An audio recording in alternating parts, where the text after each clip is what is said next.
Hi there. We're back for chapter 13 for James and the Giant Peach by Roald Dahl. So chapter 12, they were just getting ready to go to bed. All the insects and James. Chapter 13.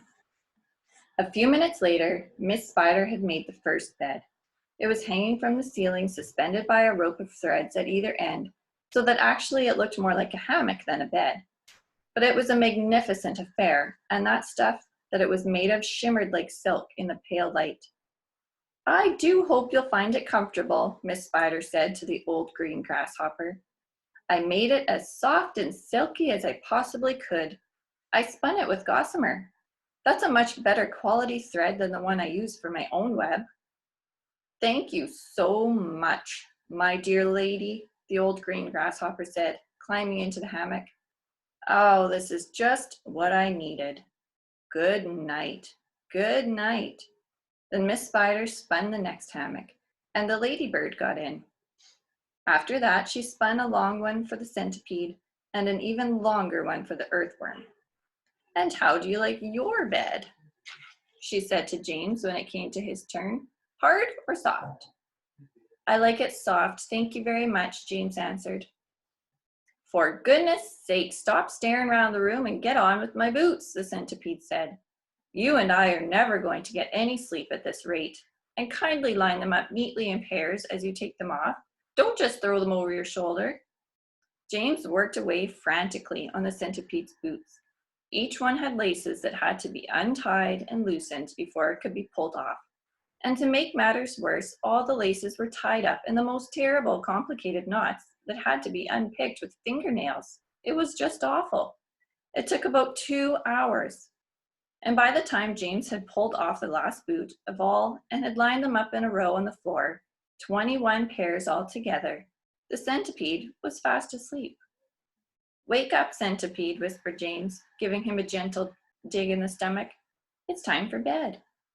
"Oh, thank you, my dear child," the centipede said, opening his eyes. Then he got down off the sofa and ambled across the room and crawled into his hammock. James got into his own hammock, and oh, how soft and comfortable it was, compared with the hard bare boards that his aunts had always made him sleep upon. "Lights out," said the centipede drowsily. Nothing happened. "Turn out the light," he called, raising his voice. James glanced around the room, wondering which of the others he might be talking to, but they were all asleep. The old green grasshopper was snoring loudly through his nose. The ladybird was making whistling noises as she breathed, and the earthworm was coiled up like a spring at one end of his hammock, wheezing and blowing through his open mouth. As for Miss Spider, she had made a lovely web for herself across one corner of the room, and James could see her crouching right in the very center of it, mumbling softly in her dreams. "I said turn out the light," shouted the centipede angrily. "Are you talking to me?" James asked him. "Of course I'm not talking to you," the centipede answered. "That crazy glowworm has gone to sleep with her light on." For the first time since entering the room, James glanced up at the ceiling, and there he saw a most extraordinary sight. Something that looked like a gigantic fly without wings. It was at least 3 feet long.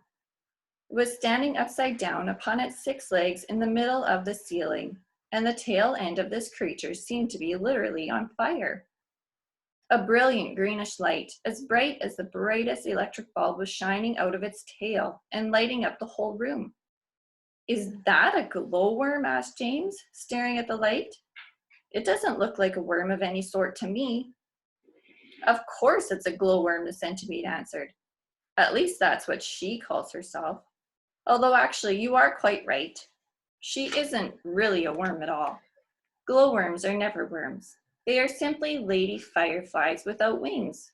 Wake up!" But the glowworm didn't stir, so the centipede reached out of his hammock and picked up one of his boots from the floor.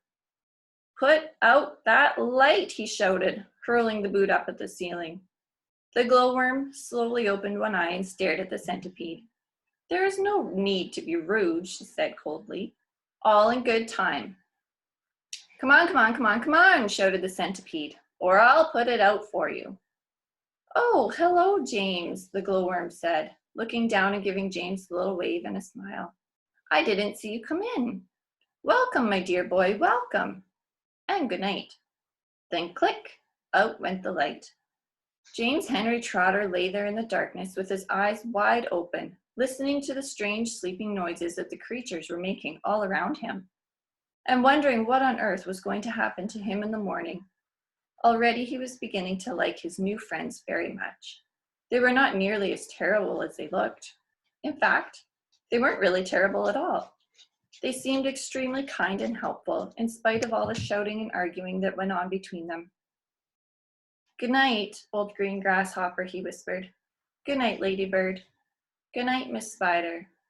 But before he could go through them all, he had fallen fast asleep. That's the end of chapter 13, and there's a picture of James in his hammock and the glowworm. Tune in next time for chapter 14. Bye.